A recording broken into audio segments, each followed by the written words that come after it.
Hello, everybody. So we have officially entered into the final month of the year, the final stretch during which I can read books that were on my TBR all year.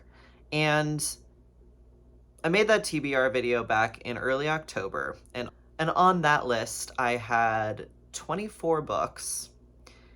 And I've read like 27 books since I made that video, but only two of them were actually from that TBR pile that I made.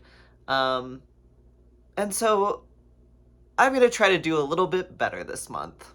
I've selected a stack of 10 books from that TBR list, all books that have been on my TBR for quite a while, as well as 5 books that have come up since I made that video, books that are from the library or books that I just have started reading, or books that I'm just interested in reading before the end of the year. So I have a total of 15 books here with me today that are my December TBR. In order to keep myself accountable, I have written all of those book titles on slips of paper and put them in this jar. And I'm going to draw a name out of this jar every time I finish a book and force myself to read the book that I pick. Don't eat the tree. I'm gonna give myself a little bit of leniency if I'm having a really hard time getting through a book or if it's just not agreeing with me. I'm allowed to DNF it, I'm allowed to move on to a different one, but I'm really gonna do my best to read all of the books that are in this jar. And I'm gonna go through them really quick and then turn this into a little bit of a reading vlog journey for December. So I'll start with the books that weren't actually on that original TBR. And this is just a pile of things, like I said, that are either from the library or that have come up since I made that video. First one is Stone Blind by Natalie Hayes. This is a library book. It's due soon. I really like Natalie Hayes. I like her writing. I've read 2 of her other books. I tend to like her retellings of myth. So I'm excited to read this. I've heard really good things, and this is the first one on my list. Next up, I've got Starling House, which I got as my book of the month last month and want to read. Next up, we've got The Ethnic Cleansing of Palestine. This is also a library book. I've already started it. And I want to finish it before it's due at the library, and I want to finish it this month. And it is, I will say, it is a dense one. The writing, like the type, is very small, so it's not a huge book, but it's dense, and I've been reading it for a little bit already, and I'm not very far through, but I want to finish this month.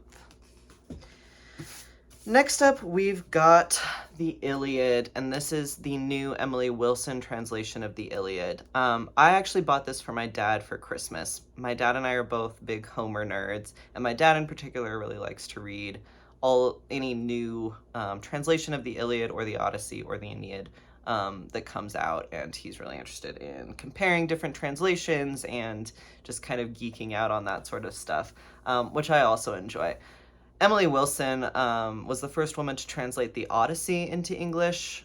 That came out a while ago now, but I personally think it's a very good translation. Her outlook and ideas as a translator are really interesting, and I really enjoyed reading that version. It's very modern and readable, while also very much, I think,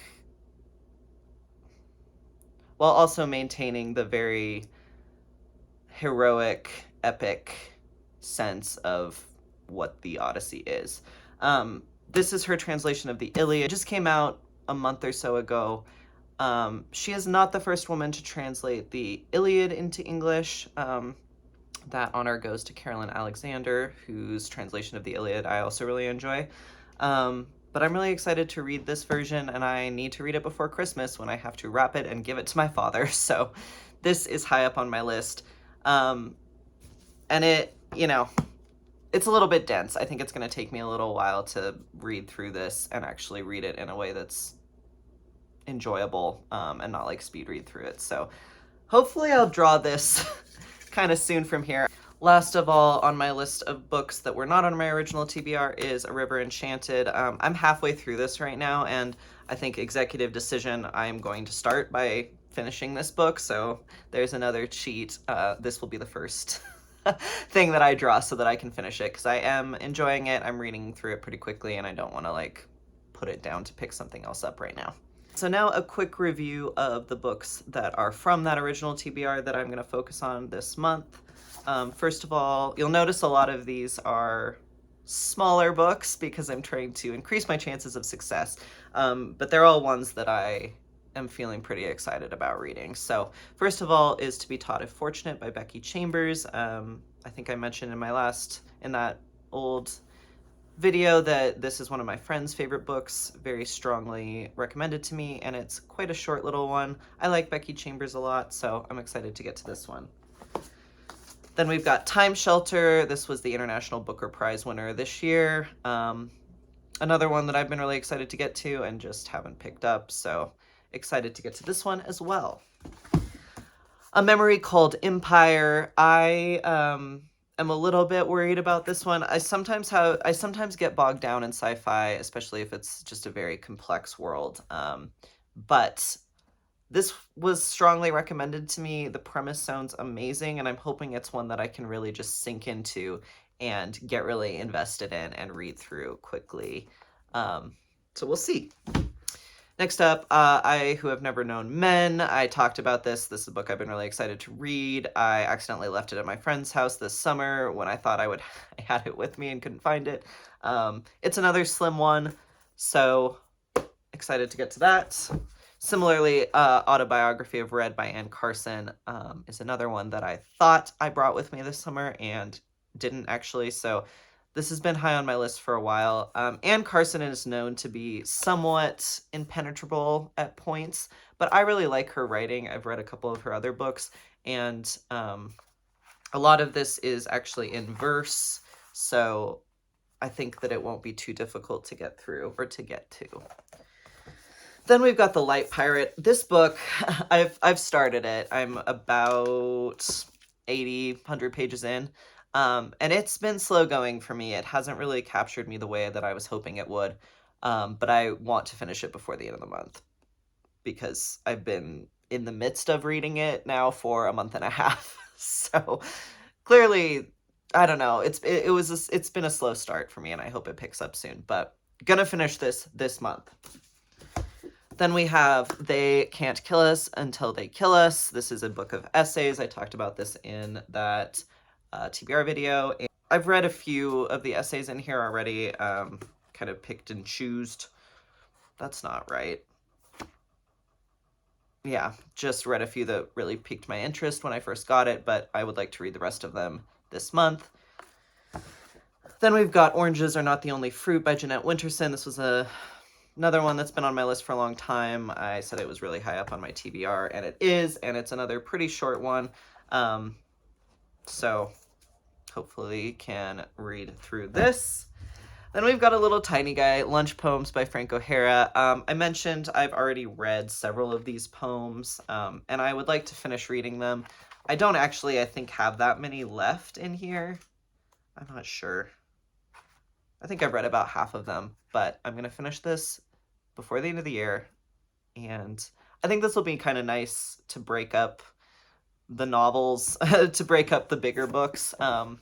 Just a little poetry for a good time.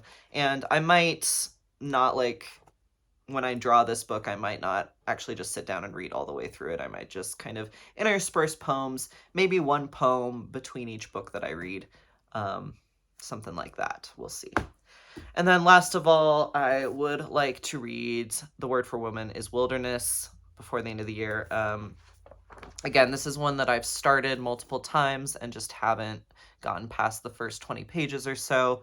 I've had it for ages, as you can tell by how messed up my copy is, and it's a little bit dense. I feel like this one might take me a little while to get through, so I'm a little bit nervous about including it as something I want to read before the end of the month, but I'm going to try. So that's the last one.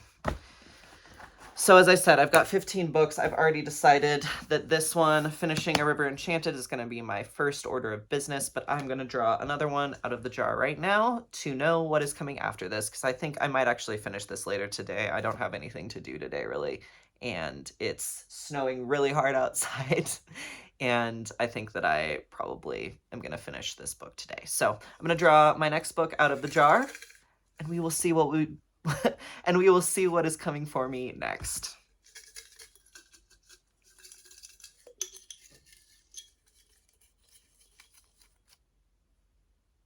Lunch poems. There we go. Do you like my little cat sticky note things? So, okay, that works. I will finish this book and I will start reading lunch poems.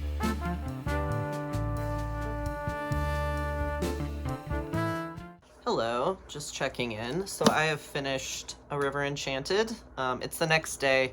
Didn't finish it yesterday, but I just finished it today. Overall, I really liked it. I knew I was gonna like it, but I actually thought that the first bit... Oh, here's the cat. I thought that the first bit was kind of slow, and I had a really hard time getting through the first 100 pages, and then once I got past that, I just, like, slammed through it really quickly. So this book is set on the enchanted island of Cadence, which is very obviously inspired by Scotland. And this island is split in half between the east and the west, and the two clans, one in the east, one in the west, are pretty bitter enemies. They've been fighting for years, for generations. And there are spirits and magic on this island, and the spirits kind of rule all of the elements. And in the west, the spirits are really strong, which means that the land is really fertile, and hunting is good, and everyone is kind of healthy. There's like enough food. But the people are able to practice magic at a great cost. So they're able to, you know, forge blades that carry curses, or weave blankets or cloaks that are protective like armor, or sing songs that summon the spirits, but at great cost to their own health. In the west, the spirits are very weak, which means that their land is not fertile. They struggle with hunger, especially in the winter. Everyone is kind of poor, but they're able to practice magic without a lot of cost. And so both sides of the island have something that the other side wants, but they're pretty bitter enemies. And this book follows Jack Tamerlane, who is a bard by training, who left the island when he was 10 to go study at the Bardic College on the mainland, and has just returned, summoned by his laird, Adara, who wants him to come back to the island because young girls have started to go missing, and they don't know how to find them, and she thinks that he and his bardic powers can help. So yeah, it's a very interesting... I liked the fantasy element, I liked the spirits, I liked the way that the magic system worked. I thought that the conflict and the sort of clan line was really interesting, the political intrigue side of it. I didn't love the writing a ton. Like, I felt like it was one of those books where the writing feels a little bit juvenile almost, but I did really enjoy the story, and this is the first book of a duology. It does end on a bit of a cliffhanger, so I'm excited to get to the next book. But yeah, overall, really enjoyed this. I really liked the Scottish sort of Celtic vibes of it, and I do think the author did a lot of research into kind of, well, I don't even know, not medieval, but Scottish history, and it felt like pretty grounded in that, with language and the way people were living and the food they were eating, which I liked. I like a fantasy that feels still grounded in reality to make it feel realistic. So this was good. I liked it. And I did also end up finishing Lunch Poems. I just I read a couple yesterday, and I read through the rest of them today, and yeah, I don't know. It's such a short little book, and the poems are just really pleasing to read. I like most of them. I feel like the earlier ones are a little bit more obscure, and I didn't enjoy them as much. I feel like Frank O'Hara was kind of finding his voice as a poet at the beginning and got better. And there's a few where it's just like, I don't really know I'm not picking up what you're putting down. How high were you when you wrote this? But I also really like a lot of them, and I think that he's a poet who's able to kind of pick out the beauty in everyday life and in just the mundane experiences that happen to us every day, which is something I like. Hello. I'll read one of my favorite poems. My favorite poem is kind of long, so I'm not going to read that. But this one I find really funny. And I think it's emblematic of a lot of Frank O'Hara's humor, so I like it. It's just called Poem. Wouldn't it be funny if the finger had designed us to shit just once a week? All week long we'd get fatter and fatter, and then on Sunday morning, while everyone's in church, ploop. I just think it's funny. Anyway, so now it's time to draw a new one. We'll see what I'm reading next. I hope that it's either the Iliad or the book that's due at the library next week. Let's see. The Light Pirate. Not either of those, but that's fine. Like I mentioned yesterday, have read through about 100 pages of The Light Pirate. I'm not enjoying it a ton, but I do actually have it out from the library as a audiobook right now, so that's maybe a way that I can get through the rest of it. So where is it? There it is. We'll get into this, and I will see you when I finish it. So it's been a couple days since I last checked in. It's very late at night, which is why I look like this. But I've read 3 books since I last checked in. So I did finish The Light Pirate. I didn't really like this book. It was a slow start for me. It took me a long time to get through the initial 80 to 100 pages. And while it picked up a little bit and I did feel like I wanted to continue reading and wanted to know what happened, it just didn't quite do it for me. The basic outline of this book is that it is in the very near future or present day, and a massive hurricane hits Florida, and in the path of that hurricane is a family, and that family kind of shatters apart because of the hurricane. Frida is the mother of that family, and she is pregnant and gives birth during the hurricane to a premature child, who she names Wanda, and she actually dies. Spoiler alert. And one of her sons also dies during the hurricane. And so this family is kind of shattered apart, and what's left is this baby who does survive, and they name her Wanda after the hurricane that hits. And so what follows is basically tracking this family through the aftermath of the hurricane as Wanda grows up and as the infrastructure and communities of Florida and of the rest of the world start to slowly fall apart, or quickly rather fall apart, in the face of climate change and other storms and floodwaters rising and all of the things that are currently happening right now. This is a little bit magical realism. Wanda has some strange powers, or not really powers, but a strange reaction whenever she encounters water, and this is a very sort of loose magical realism. Things aren't ever really fully explained, but she basically can create luminescence, bioluminescence in the water when she is in it. And so yeah, I feel like this book should have been something that I really liked, and I was really excited to read it, but and it's very timely, it's about global warming. It's about things that are happening right now. There is not a lot of speculation in this, though it is categorized as speculative fiction. But yeah, for me, it just wasn't that propulsive, and I found it to be really just difficult to get through. I don't know whether it was just that it's not a very plot-driven novel. It's more character-driven and sort of vibes-driven, for lack of a better word. So I don't know if it was that, or if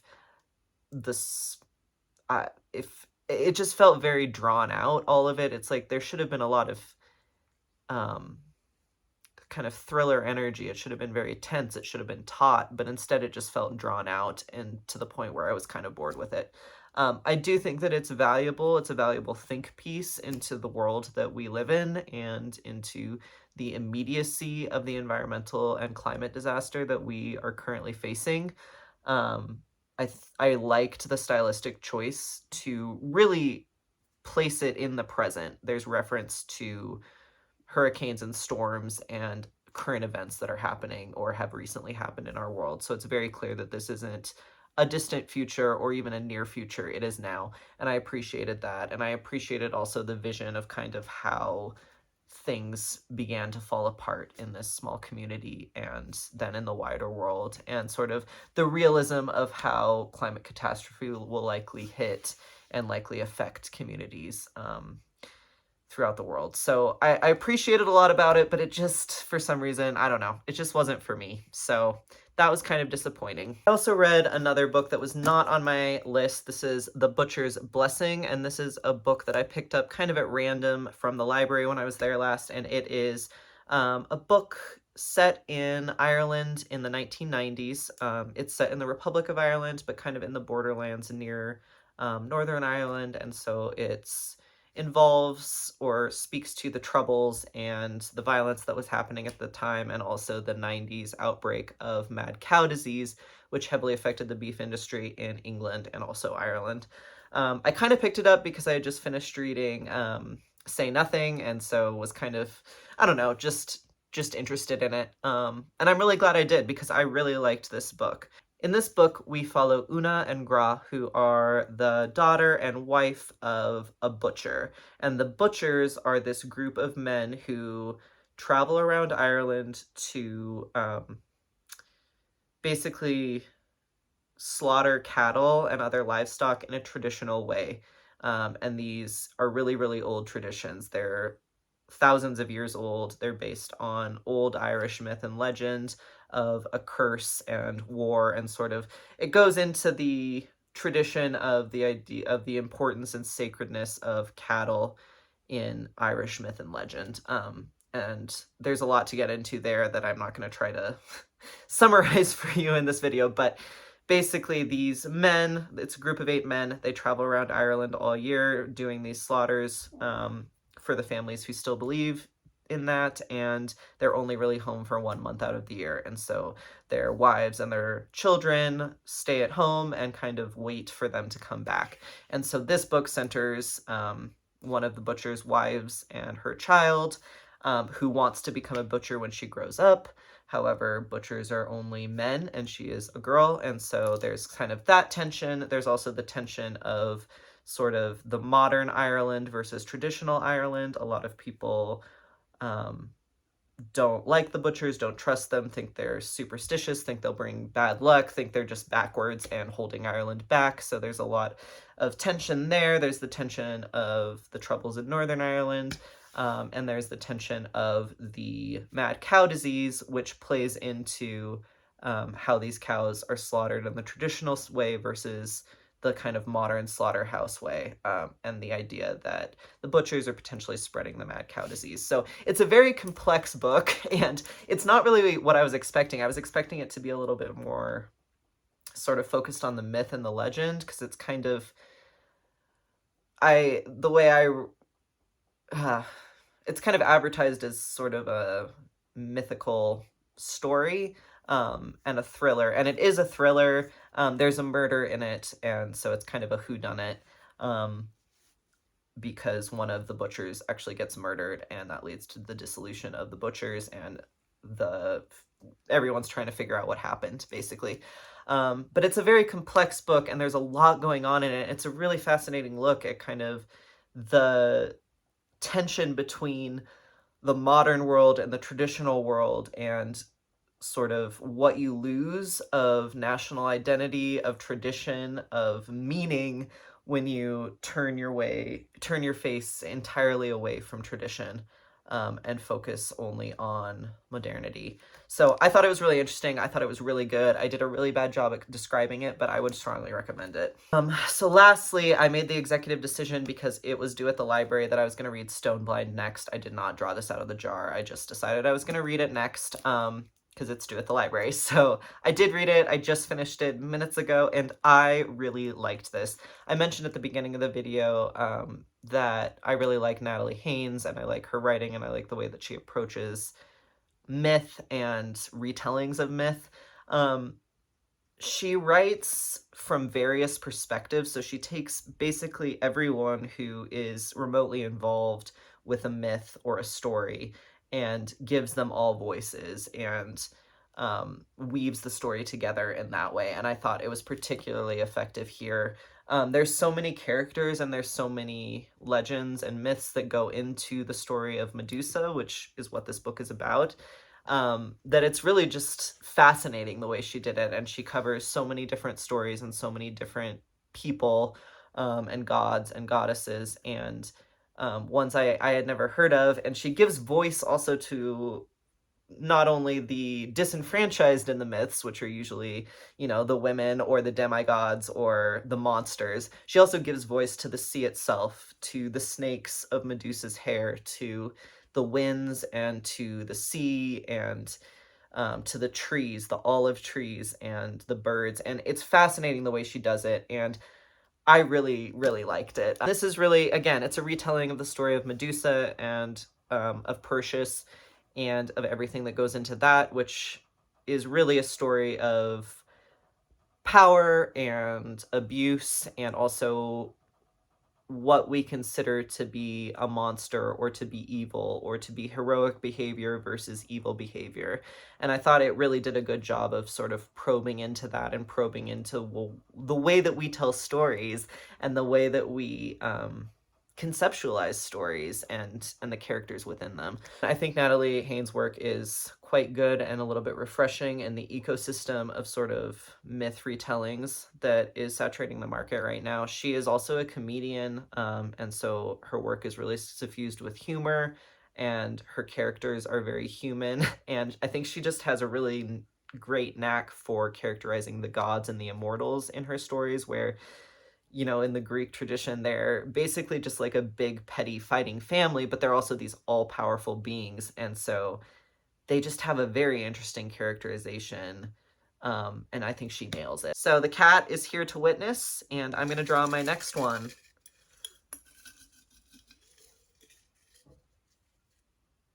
A Memory Called Empire. It's not going to focus. There it is. Do you like my little kitty sticky notes? My cat does. Memory Called Empire is my kind of chunky sci-fi book, and I'm excited to get into this. It sounds fascinating, and I will check back in with you when I finish it. All right. Hello, hello. Ooh, I'm looking good. Hello, hello. I am here checking in after a long time to say that I have finally finished A Memory Called Empire. This took me like 10 days to read, over 10 days to read. It was a little bit slow going. And part of that was because I was busy. I was out of town for a little bit. I've been working a ton. I just didn't have as much free time to read. But this was also a little bit dense. It's very much a classic sci-fi space opera. It's set in a different universe. There's an empire, a lot of political stuff going on, and it's entirely different culture and language. And so it's similar to a lot of sci-fi fantasy books where the first little bit is spent kind of getting yourself updated to the world, and there's a glossary in the back, which I love in a sci-fi book. And there's a lot of flipping back and forth between the glossary and the prose as you figure out who's who and what's what. So I will say the first 100 pages of this was a little bit, it was a little bit slow going for me as I kind of got used to the world and figured out what was going on. It does start rather propulsively with the death of the ex-ambassador of Lissel Station to the Tex-Ikalani Empire. I think that's maybe how you would say it. And the arrival of the new ambassador to the central planet where the emperor lives and where the political machine kind of runs of this vast empire. So it's it definitely hooks you right at the beginning, and it just took me a while to kind of get into the story, and once I got into it, this was really good. Despite the slow start, I thought it was fascinating. It's incredibly good world building. It's a really classic, just like political thriller space opera. And so if you like that sort of thing, you know, if you like sci-fi focused on space, or space operas in general, you're probably going to like this. I really thought that the way that Arcady Martin approached the culture was really fascinating. She focuses very much on the way that culture and language, and sort of, um, the spread of a dominant culture affects both that dominant culture and the cultures that it is sort of usurping. So this speaks a lot to identity. It speaks a lot to, again, cultural memory and, cultural clash. Overall, it was just a really satisfying classic sci-fi read to just sink your teeth into, and I really enjoyed reading it. But as I said, it did take me quite a long time and kind of got me out of my reading groove a little bit, which was a little bit of a bummer.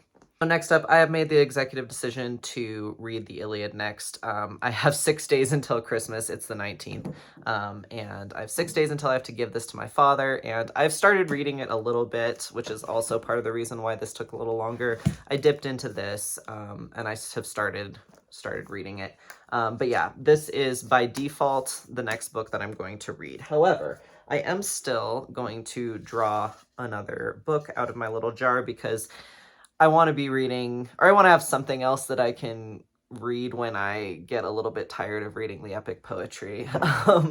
This is not, I don't know. For me, the Iliad is not a book that I can just like race through, without any distractions. I need something else to read. So I'm gonna draw my next book out of here. Let's see what I get. Maybe I'll get the Iliad. Oranges are not the only fruit. Sweet. Okay. Nope, that's not it. Here it is. This I think will be a good one to read while I'm working on the Iliad. I will check back in with you probably when I finish this. Probably not going to finish this before this gets finished, but maybe. We'll see. Okay, hello. I'm coming at you from my parents' house where I'm home for Christmas. And I am still working through my book list. Just finished this guy, Oranges Are Not the Only Fruit, and I really enjoyed it. I thought it was really interesting. It's not really what I expected it to be. It's a little bit more, I think it's pretty highly biographical to, or autobiographical to Jeanette Winterson's life.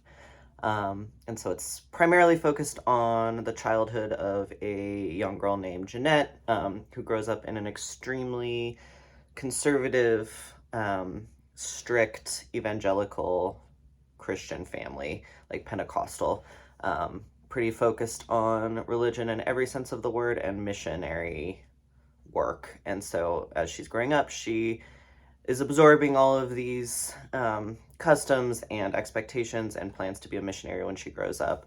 But then sort of comes into contact with and develops a crush on a girl, which is of course a big no-no. And so it kind of tracks her development into, a lesbian and someone who eventually leaves the church. And I thought it was really interesting. It is very funny at times. She has a very strong voice, Jeanette Winterson does. This is the first book of hers I've read. I haven't read any of her others, but the voice comes across very strong in this, and it's humorous at times. It's pretty heartbreaking at times. It really does a good job of like kind of showing the hypocrisy of the religion that she was embedded in, as well as, you know, still showing love and respect for this thing that she grew up in. So I found it interesting. It wasn't like a life-changing book for me, but I found it interesting, and I feel like it is very much part of kind of the lesbian literary canon. So I'm glad I read it and finally got around to it because it's been a long time. I'm still working on the Iliad. I'm on like book 7. So if you know the Iliad, that's not very far through it. But yeah, I'm working on it and enjoying it. I do really like the translation. I think it's a really good translation. There's a few things I don't love about it, but I'll talk more in depth about it when I finally finish it. It is 2 days to Christmas, so I'm probably going to have to give it to my father and then immediately take it back so that I can finish reading it. But yeah, I'm going to draw a new book.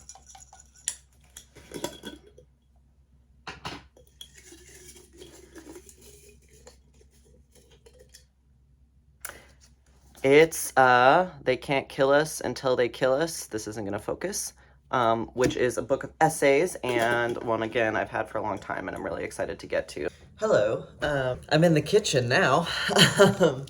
So I have finished the Iliad, Emily Wilson's translation, and this was a really, really, really good translation of the Iliad, in my opinion. If you're a nerd like me and you like to read different translations of ancient work, it's an interesting read because I feel like hers is quite different from most of the other ones I've read.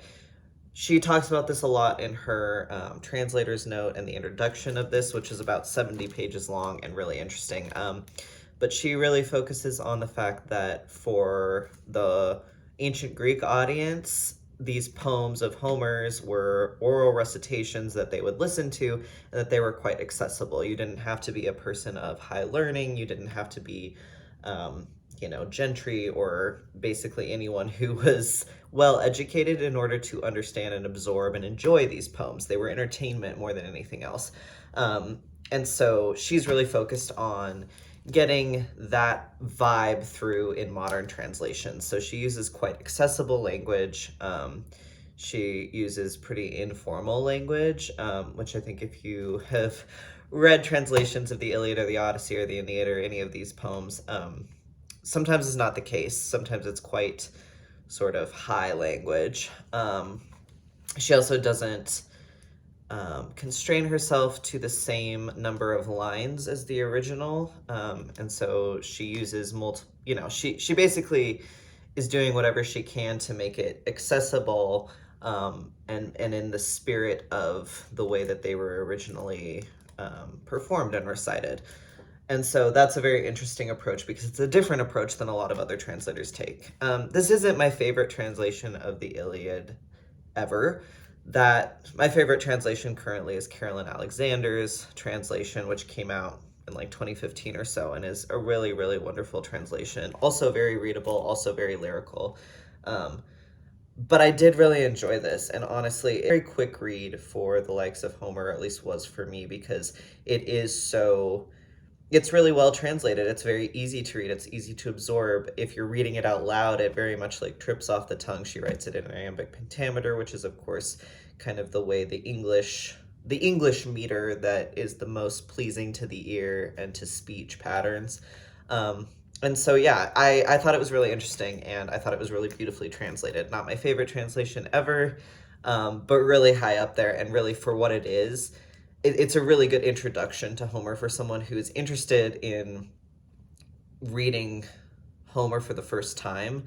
I think Wilson's translations of the Iliad and the Odyssey are really great starting points, because again, they're beautifully done. They maintain the sort of epic feeling, while also being readable, and that's really cool. So it has a really, really thick note section in the back.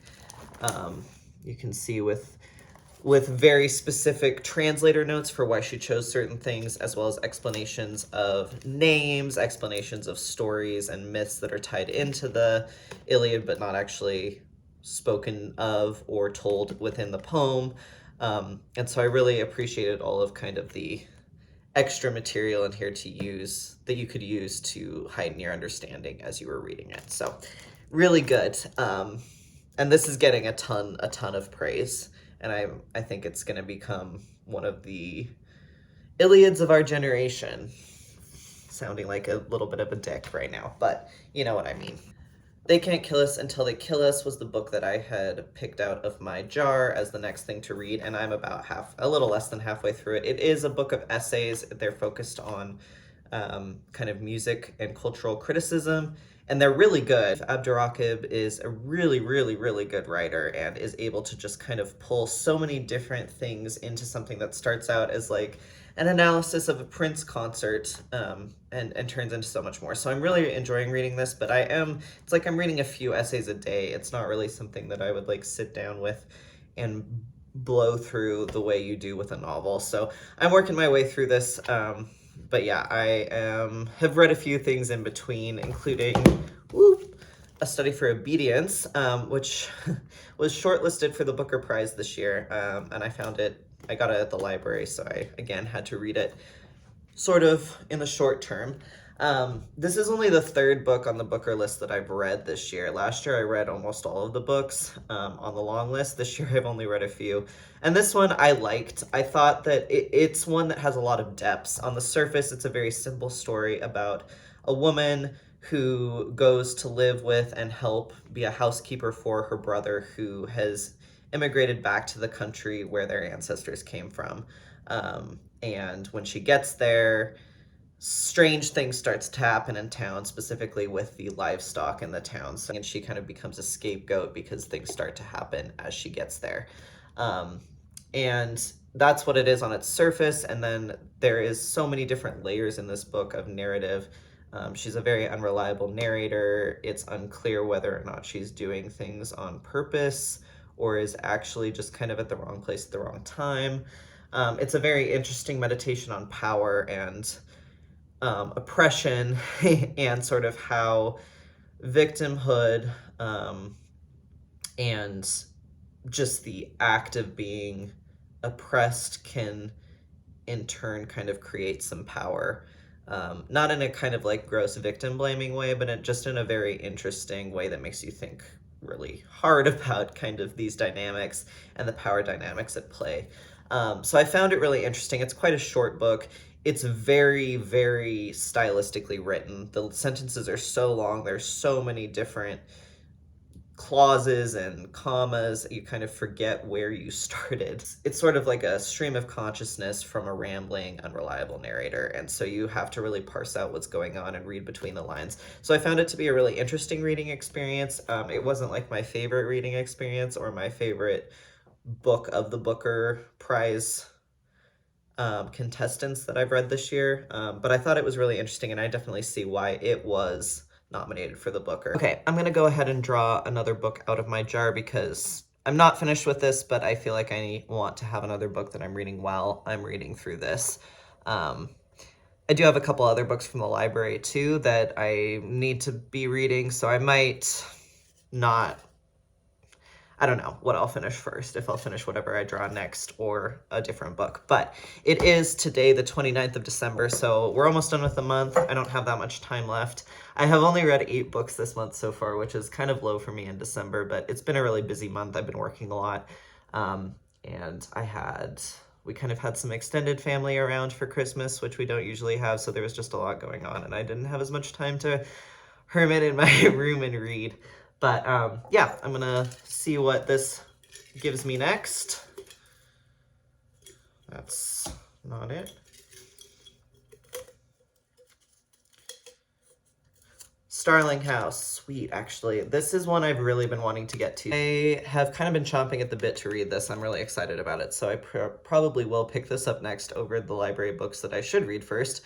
This is, I think, a young adult book, and I don't really know very much about it other than it involves a old, creepy, gothic house owned by a writer who was very famous, who is now dead, and a pair of siblings who become involved with that house. I think it's kind of gothic-y. It's a little bit creepy. It's magical realism.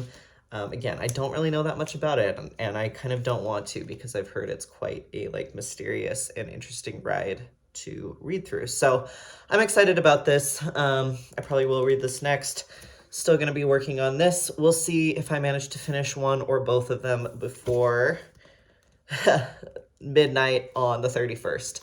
And I will check back with you if I do. All right, hello. It is now January. I'm back home.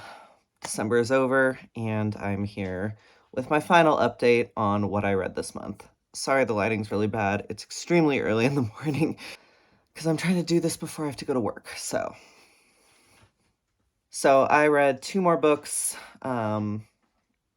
since I last checked in, and those were The Bandit Queens by Parani Shroff and Starling House by Alex E. Harrow. Them were really fun. So The Bandit Queens is about a woman named Gita who lives in India whose husband leaves her and is like never heard from again. And everyone in her small town assumes that she killed him.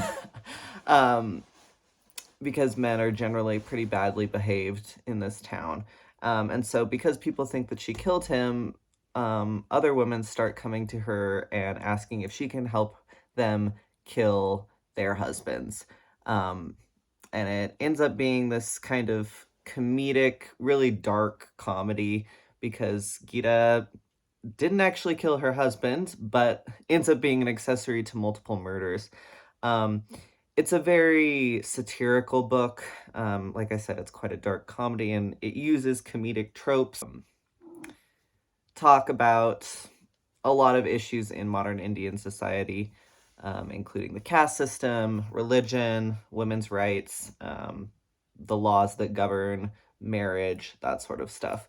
I am obviously not Indian. I don't live in India. I don't really have a deep knowledge of the caste system there or Hinduism versus Islam in small towns, and so I can't really say whether it's the most accurate, or whether it's kind of from a Western lens or whatever.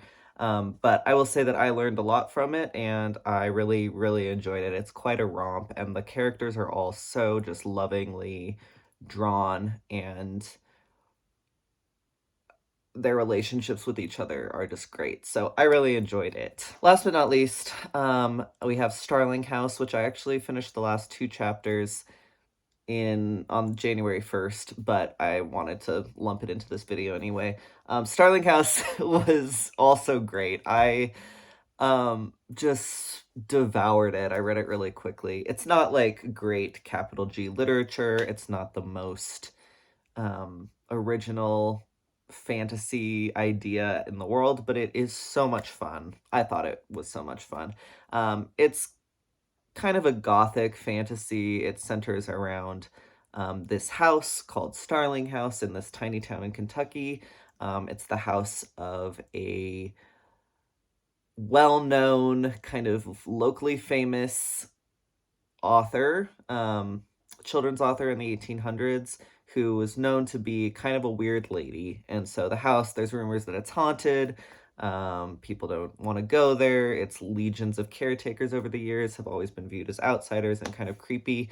And the book focuses on Opal and her brother, who grew up in this town, whose mother died, have always been kind of itinerant wanderers.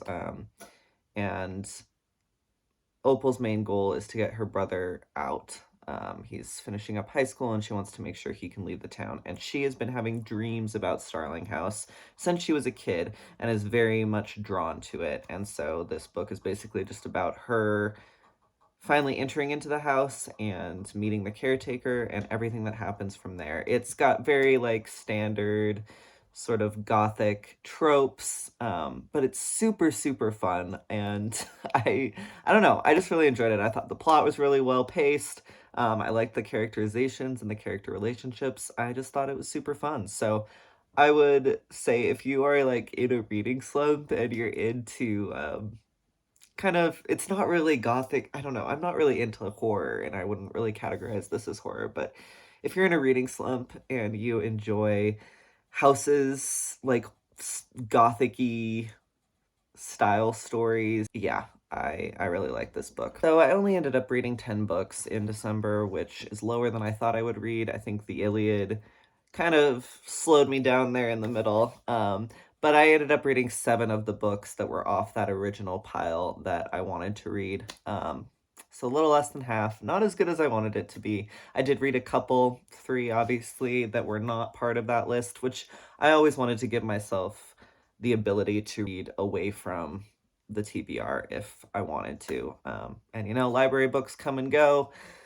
You go home and there's books you want to read at home, so yeah, I am okay with that. I have finished this as well, so this is the 8th book off of that list. I just didn't finish it in December, but it is done now. So I would like to continue on. I still have my jar with the little things, and I might continue to draw out of those during January, just because I do really want to read the rest of that list. Those are definitely like TBR. That's definitely a TBR list that I want to finish soon. So we'll see what happens, but I also don't. Goals for my reading year in 2024 is really reading what I want when I want and letting kind of the vibes take me, not feel like I have to be really tied to this TBR that I have in a certain order. I want to read a lot of the things that are on that list, obviously, but yeah, I don't want to feel super stressed about it or constrained by kind of